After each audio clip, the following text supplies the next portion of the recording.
Welcome to the CCVO Capacity Building webinar series. I'm Tracy Braun, Manager Programs at CCVO. This series is focused on topics that will help nonprofit professionals and the organizations they work with build their capacity and strengthen their impact. Thank you to our sponsors, Land Solutions and Altitude Communications, for their support of the CCVO webinar series. Welcome to CCVO's new capacity building webinars, created to provide you with learning and resources on demand and on your schedule. These webinars will cover topics of interest to nonprofit professionals, all at no cost to you, thanks to the generous support of our sponsors. With me here today are Mark Allison of Land Solutions and Marshall Anderson of Altitude Communications to share a bit about why they've chosen to partner with CCVO. Mark? Thanks, David. Land Solutions is really proud to help CCVO present these webinars as flexible learning opportunities for the nonprofit sector. As an IT solutions provider, Land Solutions offers small to medium-sized organizations the flexibility to work how they want, from wherever they want, by leveraging the power of the cloud. So sponsoring these webinars is a natural extension of our work. Very good, thanks. Marshall? Yeah, we feel the same at Altitude Communications.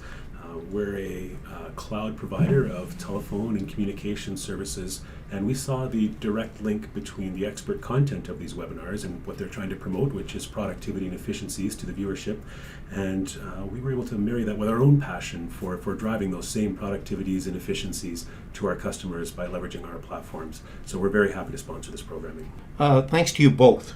These webinars would not have happened without your generous support. If you're new to CCVO webinars, please take a minute to look through the complete listing of topics and recordings available on our website.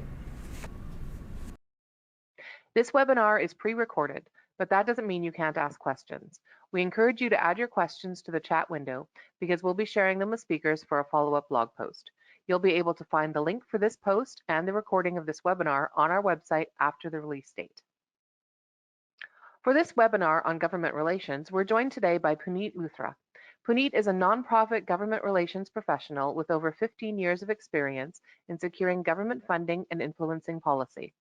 Prior to establishing his own practice, Puneet led the GR department at Inspire, Canada's largest Indigenous-led charity, where he increased revenue from government sources from $6 million to $15 million. Puneet has also led the GR departments at Earth Rangers, which is Canada's premier children's environmental charity, at Big Brothers Big Sisters Canada, and he was the Director of Public Policy and Government Relations at CGA Ontario. Thank you for joining us today, Puneet. Thank you, Tracy. I'm excited to be here and to talk about something that I'm very passionate about, which is how nonprofits can use government relations to advance their mission, to influence public policy, and to even secure government funding. Before we get into the presentation, however, I do want to make, I think, about 3 points. The first is that, this webinar has really been designed and is primarily targeted toward organizations that have never really practiced government relations. So what that means for today's session is that I'm really going to go through some of the basics, including the what, the why, the who, the where, and the how of government relations for nonprofits. It really, truly is a Government Relations 101 webinar. Secondly, I also want to mention that when I use the term nonprofit organizations, I do want to be clear that I am referring to organizations not only in the social services sector, rather, I'm using the term a lot more broadly to include, associations, foundations, trade organizations, even recreational clubs and community groups, just to name a few. So the definition is a lot broader than what most people think of when we use the term nonprofit. And finally, the last point I want to make before we get into it is that, this presentation has been designed to cover really the traditional approach to government relations. But I think everyone knows right now that we are in a situation that is not business as usual. And so the webinar, will focus not only on the basics, but also how can nonprofits such as yours practice government relations in a time when it's pretty much impossible to have any sort of personal engagement with government. So in terms of what you're going to learn through this webinar, obviously we're going to go through what government relations is, and I'll be providing a working definition of that, which, my clients seem to understand, and it seems to work well for them and for me. The why will be focused on the rationale for using government relations and some of the benefits of doing so to your nonprofit. The who, that's going to be focused on who exactly is involved in GR, who are the key players both inside and outside of your organization. Where does government relations take place? Does it, take place at the local, the provincial, or the federal level? Does your issue possibly live at all three levels? I think the where question is also quite important, considering that many government relations tactics simply can't be done the way they used to be done with the physical distancing measures that we have in place right now. And finally, how do you craft your message to government? If your ask is around funding, if it's focused on influencing policy, or is it just to raise your nonprofit's profile? What are some of the things that you can do to craft your message for maximum effect? So very quickly, my company is PLL Consulting, and we are focused on solely focusing on nonprofits of all kinds across Canada, and providing them with a full suite of government relations services. An in-house GR is simply the name of the service that we use to offer nonprofits various services around engaging with government.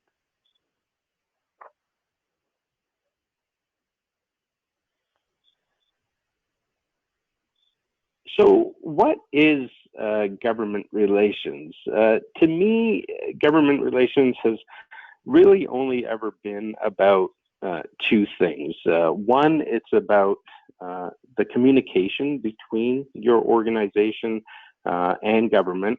And secondly, it's about the value your organization brings or can bring to the government as you both try to fulfill your mandates. So the definition that I've been using, and as I said earlier, my clients seem to understand, is government relations really is the process of communicating your value proposition to government officials, their staff, and the bureaucracy to influence a particular course of action. So the government relations value proposition is really focused on addressing three key questions in my mind. So the first would be, why should government trust your organization? In other words, why should it listen to your nonprofit and any of the recommendations it's making? Or if it's proposing a particular policy recommendation, what is it about your organization that will allow government to place its trust? And so to address this, the value proposition really should include some sort of data that demonstrates the results your organization has achieved over the years. And, I think it's a good time to mention, it's my belief that, the data held by nonprofits right now really is going to become critical and essential information for the government as it attempts to develop public policy post-COVID-19. If I were to be a government relations futurist, I would bet that it's the data-rich organizations that are really going to stand out and really be called upon by the government to assist it in developing those public policies. And finally, the value proposition should really seek to address in some way the return on investment available to government. So does your proposal, does your policy recommendation save the government money? Does it save the taxpayer money? Does it specifically address a key policy interest of the government? I think demonstrating to government the ROI that's available to it from working with your organization on the development of good public policy, I think that's going to be critical down the road.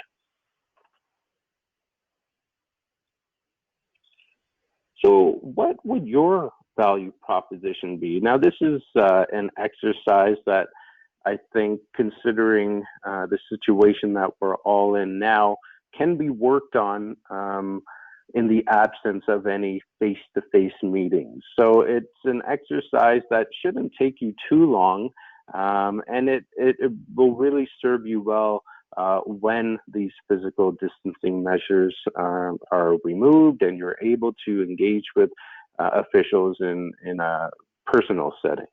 So in terms of an example, you'll want to incorporate messaging that not only addresses the reasons, the government should trust your organization, the results it's had over the years and the ROI available to government, as I just mentioned, but also how your organization and the work it does is aligned with the current government's public policy objectives.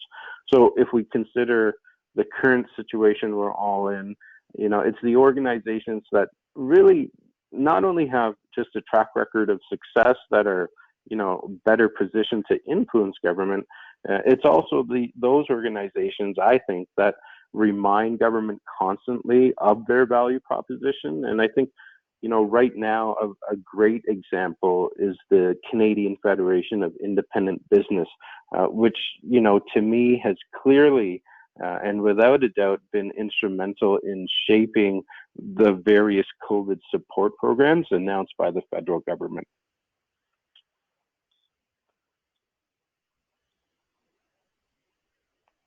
So in terms of why a nonprofit would want to practice government relations, what are some of the rationale behind that decision to undertake such an activity? So I think, apart from wanting to influence government to take a particular course of action, I think the rationale to practice GR is really focused on three things. One is the development of key relationships. So really getting to know personally and professionally the key people in government who make decisions about funding as well as policy.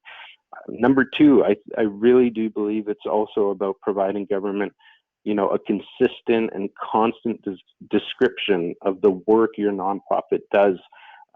Government relations, in my experience, can only be used at times to create or advance awareness of your organization by government. There doesn't necessarily have to be an ask. You don't necessarily have to be pushing a particular proposal, but it's really about providing that consistent and constant description of what it is that your nonprofit does. I think the current situation that we're facing tells me that, unfortunately, the government at all levels has largely ignored the expertise that nonprofits have, the community knowledge they have, the data they have, and really the impact that nonprofits can have on the development of good public policy. And it's my hope, and to be honest with you, I really do believe that it's going to be a reality that governments are going to be calling upon organizations from the nonprofit sector for their expertise. And the third item, I think, is to really get your organization to the point that it really is the go-to organization when government needs some assistance in developing policy. Again, I think the Canadian Federation of Independent Business has done a great job of this. I think they've completely shown themselves to be the leaders when it comes to using the knowledge it has to help shape some of those COVID relief programs that have been announced.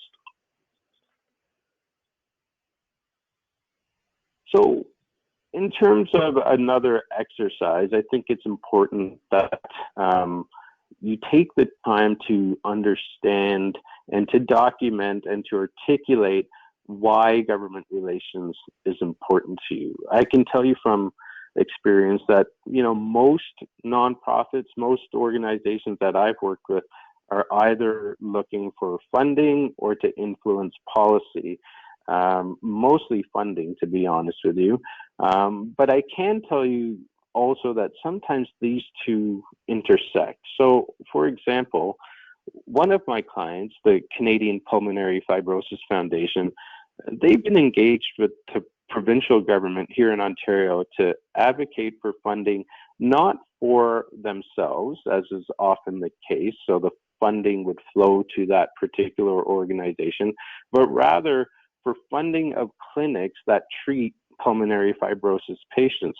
So this to me is also advocating for a change in health policy, as the provincial government here has traditionally not provided such funding to those clinics. So that's I think a good example of combining two reasons for engaging in government. One is funding, one is policy. I should also mention too that the Canadian Pulmonary Fibrosis Foundation example is one of advocacy and one of partnerships. It really has worked with other organizations to compile data, to conduct surveys of members who are affected by pulmonary fibrosis. It's been meeting with elected and unelected officials. And it's really been using its board members quite a bit. So they've done a very good job of not only seeking out face-to-face meetings, but really focusing on partnerships and grassroots advocacy. And it's also done other things too. So legislative receptions and lobby days to meet with as many influencers as possible. Of course, that's not possible right now, but it has been sort of a time-tested strategy for many organizations to hold lobby days and legislative receptions. One thing I would highly recommend is for anyone listening to also have a look at CCBO's advocacy toolkit, which has a great amount of information and which I think could be very useful to any nonprofit.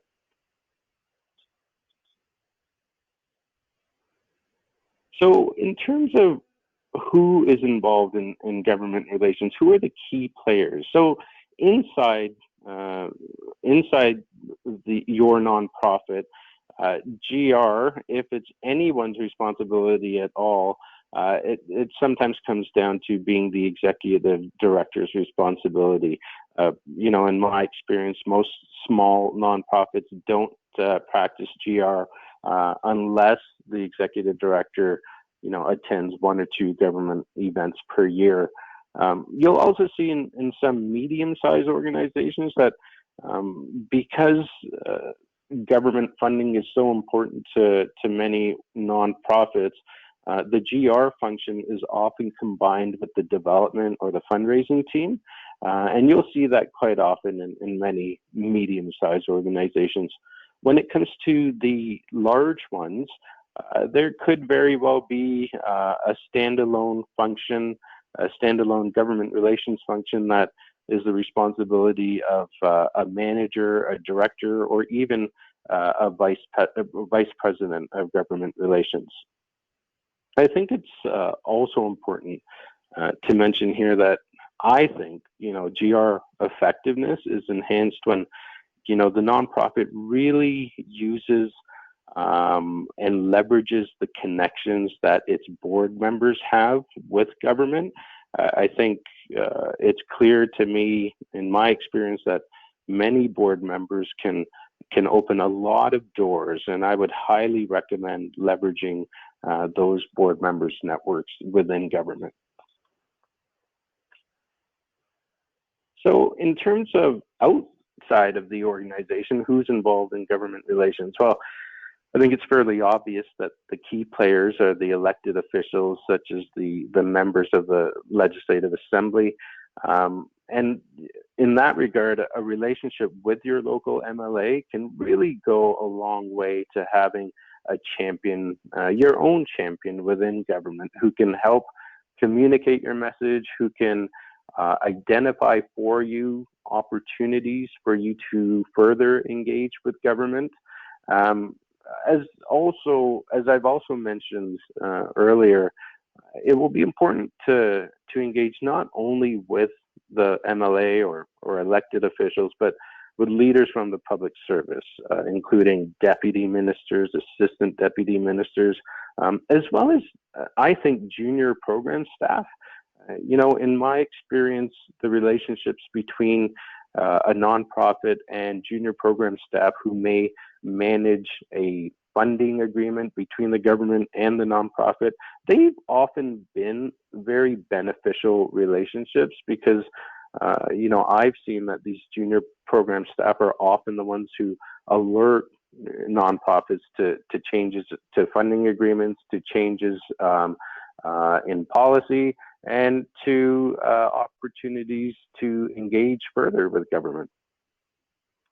Finally, I think it's also important to recognize that political staff, that could be the chief of staff or a policy advisor, and even the scheduler, are going to be key players in your GR efforts. Policy advisors often meet with stakeholders, including many nonprofits, to hear about the issues affecting the nonprofit directly or the sector specifically, and they take that advice back to the elected officials. So I think having a relationship with a few key people within an elected official's office will serve you well down the road. So the question of where does government relations take place, I think that's an interesting one right now, considering the physical distancing measures that we're all having to comply with. We are going to address later on some of the things that you can do in the absence of any opportunity to meet with government face-to-face. But for now, let's talk about where government relations plays. And I think it's one of the more critical questions, specifically because you will want to determine where your issue lives in government. So do you know which provincial ministry or federal department is responsible for your issue or for your sector? I should also mention here that oftentimes the issue your nonprofit is trying to engage with government on will live in multiple ministries or departments. So, for example, if your nonprofit is focused on seniors, the issue could very well be handled by a standalone ministry responsible for seniors, but it could also be found in other ministries, such as those focused on, community and social services, health, maybe even housing. I know in Alberta, for example, services for seniors can be found in the Ministry of Seniors and Housing and the Ministry of Health. So have a look to see where your issue lives, and I would put money on it that it doesn't live in just one ministry. I also want to mention here lobby days, which I mentioned previously, but lobby days are events that take place at the provincial or the federal legislature, and they're really designed to facilitate as many meetings as possible between the nonprofit and government representatives, including the groups of people I mentioned earlier, such as the elected officials, the political staff, and the civil service. Lobby days, very quickly, they also often include a reception in the evening, and those are really attended by the nonprofits, other stakeholders, as well as any government representatives that you weren't able to meet during the day of meetings.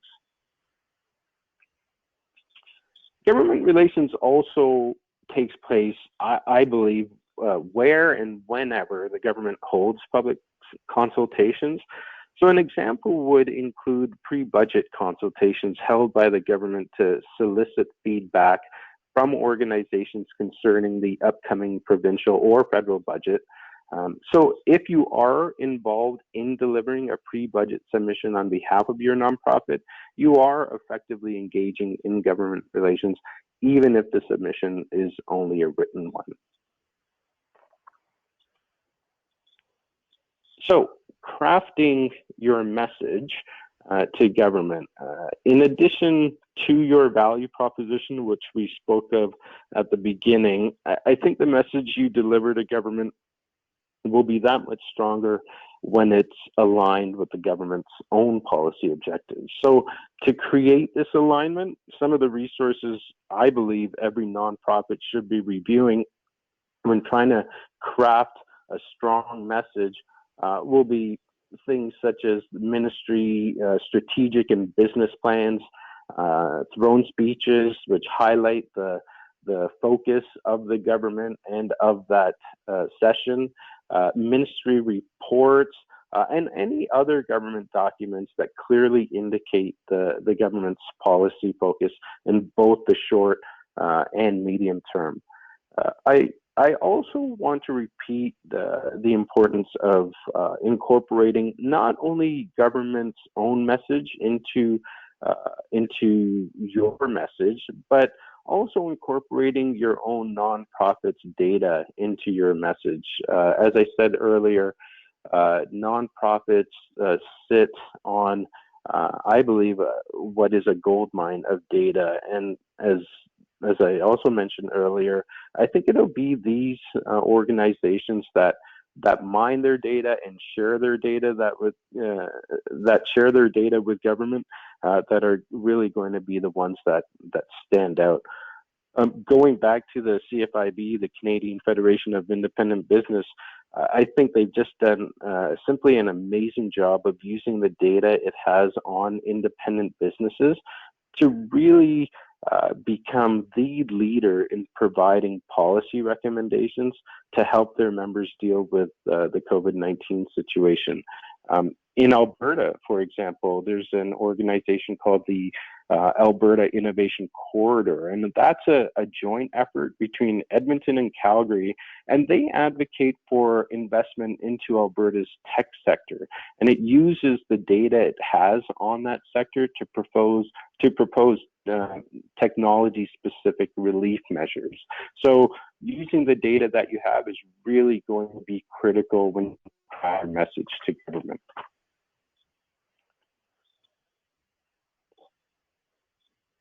So the question of how to deliver your message to government, it's, in my experience, the organizations that have done the best job at having their message not only heard, but also acted upon are those that have used a mix of tactics, including in-person meetings with government, grassroots advocacy tactics such as having their members directly reach out to government themselves, letter writing campaigns, social media messaging, lobby days, and receptions. I do also want to mention that now is a time where we have to become creative in terms of how we engage with government and how we deliver our message to government. There are many organizations using virtual events and social media to engage with government, and I think as we move beyond the current situation, those tactics are going to be used a lot more widely.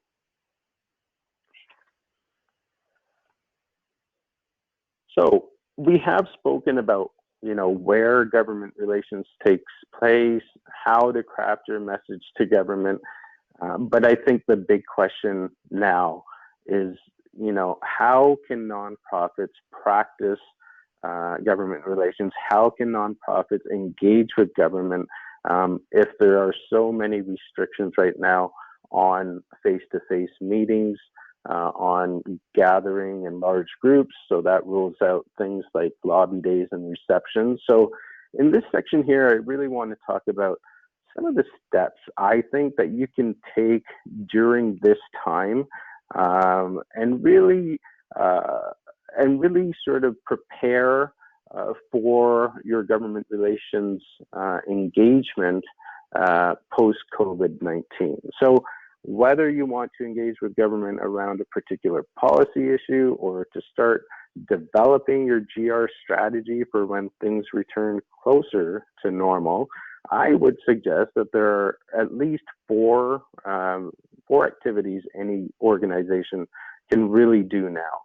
The first would be start identifying your engagement targets. And engagement targets is a term that I've been using for a number of years, and I really use it to describe people or individuals and organizations, including other charities, other nonprofits, other associations, NGOs, with whom you'd like to engage because they share a similar focus on your cause. And there are also people or organizations that could advance your cause or your ask.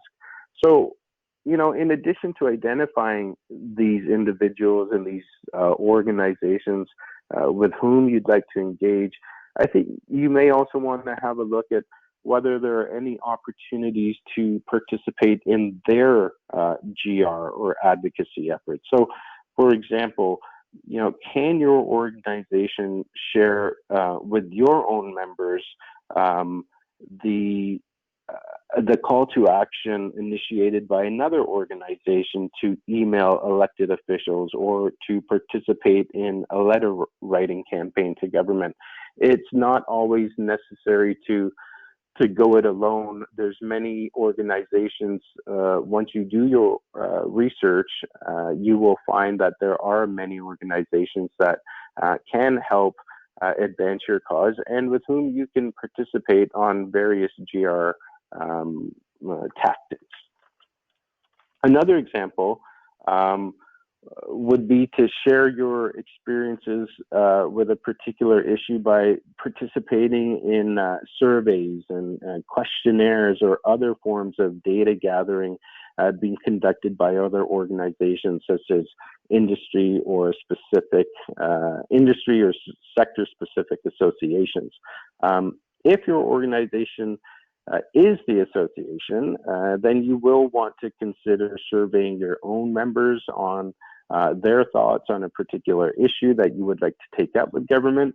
And I think what's great about this is that it can be done using free or very inexpensive tools such as SurveyMonkey, for example. A third example would be to identify and participate in any virtual town halls or consultations being organized by your local, your provincial, or federal elected official. It's a simple and free way to have your voice heard, as well as to hear from others in your sector with whom you might want to collaborate with in the future. The second thing I think organizations can do right now is to start really having a close look at the data that you hold. As I mentioned earlier, I really do believe that it will be the data-rich organizations that government will be calling upon when developing public policy post-COVID-19. It's for this reason I would suggest really all nonprofits start having a look at the data they hold and to start painting a picture of the stories behind those numbers and behind the data. So, for example, how does the information you hold reconcile with the policies being created by government? A perfect example of this, again, I think, is the Canadian Federation of Independent Business. I don't know how many times over the past 6, 7 weeks that I've seen the government actually change the parameters of various COVID-19 relief programs solely because of the data shared by the CFIB that indicated that government was off track and maybe another route should be taken. CFIB has really done a great job and really should be seen as an example of an organization that is using its data to influence policy at the highest levels. And data mining, it doesn't have to be expensive or time consuming. I know many organizations, including many of the organizations that I've been involved with in the past, that use, for example, summer students to dig into their data and develop reports that can be shared with the government. Number 3, this is a great way to a great time to start developing your material. So what I mean by that is I'm currently working with a client in Lloydminster, Saskatchewan, and they too are obviously going through restrictions on in-person meetings and physical distancing measures. And so the strategy that we've put into place is to start developing the materials once things return back to normal. And so that you'll be able to hit the ground running when you want to engage with government. So one example would be start developing a government-focused PowerPoint deck. Most nonprofits have a deck that they use when meeting with donors or with other groups, but I've always recommended that they develop a deck separate for government. I think the key characteristic of a deck focused toward government compared to one for donors, really is the link between your policy recommendations or request for funding and the mandate of the government and what it hopes to achieve in your sector. Another example of another document that you can start working on right now, and which shouldn't take too much time, would be the key message and talking points document that highlights maybe no more than 5 key points with about 4 or 5 bullets underneath. These documents come in especially handy to keep your discussions with government on track and to the point. It's also great for individuals who may tend to sort of go off topic in a meeting with a government official and you only have 20 to 30 minutes for that meeting. Still, another document you can easily develop now is a backgrounder document, which really is simply a document that's shared with your engagement target or the person that you'll be wanting to engage with before the meeting or before the engagement, and which explains the issue affecting your organization and or its members. It also includes your policy recommendations around that particular issue. One thing I should mention about backgrounders is I've seen documents that are extremely long and documents that are extremely short. And really, I wouldn't get too hung up on the length of the document, the length of the backgrounder.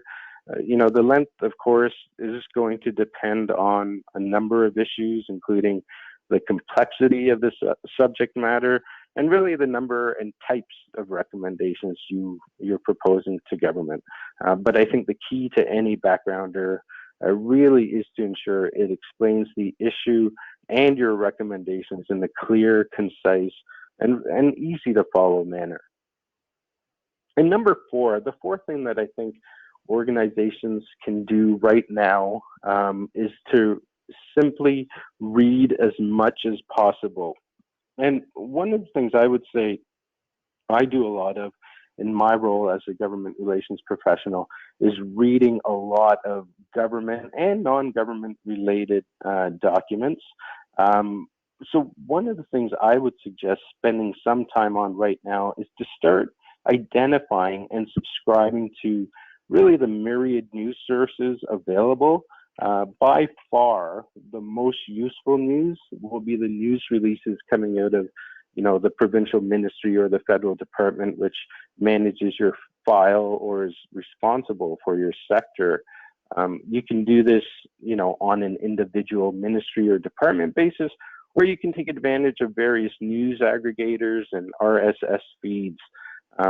So regardless of how you receive the news, being able to receive it directly to your phone or your tablet or your computer, it really provides you with a real-time snapshot of what government is doing or is planning on doing, and which could affect your or your members' ability to carry on its operations.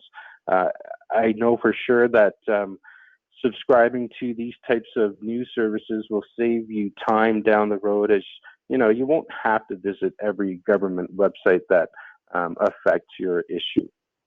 I also spend a lot of time reading the information put out by various thought leaders in various sectors. So there's just so much quality content out there apart from government news, and I would strongly suggest that all nonprofits take the time to discover who the people leading the conversations around your issues are.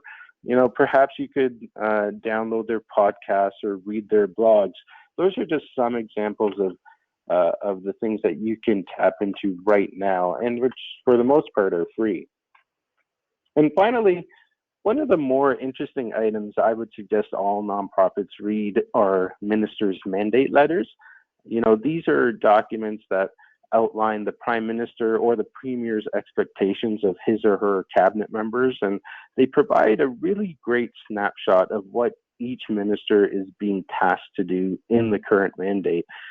It will be critical, I believe, then, that engagement with the minister or their staff is focused on how your organization can help the cabinet member deliver on their ministerial expectations.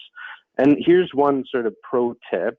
Make sure that you look for any new or edited mandate letters after a cabinet shuffle. Oftentimes only the original mandate letters are publicized, while those resulting from changes to cabinet are not. So you may be missing out on some changes to mandate letters if you don't look for them once ministers have been shuffled. So just because you can't meet with government in person these days, I don't think it means that you can't engage in government relations, that you can't start your GR journey. Those were 4 tips that really any nonprofit, regardless of size, can start initiating and start doing right now. And I think that they should be able to be done also with very little allocation of time or financial resources. So I hope this webinar was helpful to anyone that is new to government relations. I think in terms of overall takeaways that I'm hoping you got out of this, I really do believe that nonprofits have a clear and a compelling role to play in the development of good public policy. I think, as I said before, nonprofits have a gold mine of data that they could be sitting on. They have community knowledge, and they really should be a part of the policy process. Number 2, I think it's clear to me, in my experience, that effective engagement with government really doesn't have to be expensive. It doesn't have to be time consuming. I think the 4 activities that I've proposed really illustrate that, and I would suggest that you start your GR journey in a slow but focused manner. Number 3, government relations really, when done effectively, can position your nonprofit as a leader in the sector. For example, again, the Canadian Federation of Independent Business has done a really great job of now showcasing the value it has to its members by virtue of all of the lobbying it's doing on behalf of them to government. They really are seen as the leaders when it comes to the issues affecting small and independent businesses across Canada. And finally, I think the last takeaway would be that, a good test for whether you're doing government relations well or not is really when the government calls upon you for your advice, for your knowledge, that community knowledge that you hold, and for your data. I think this COVID-19 situation has really shown to government that it is going to have to start working in a lot more coordinated manner with nonprofits to develop good public policy, something that, as I mentioned before, unfortunately, they've not done in the past.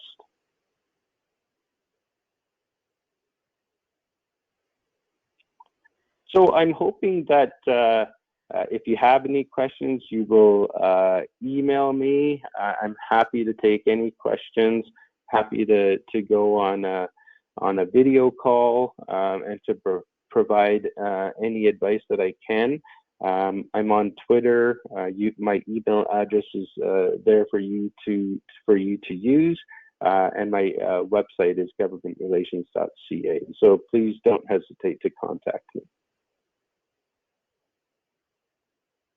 Thank you again, everyone, for listening, and I'm looking forward to receiving some questions from you.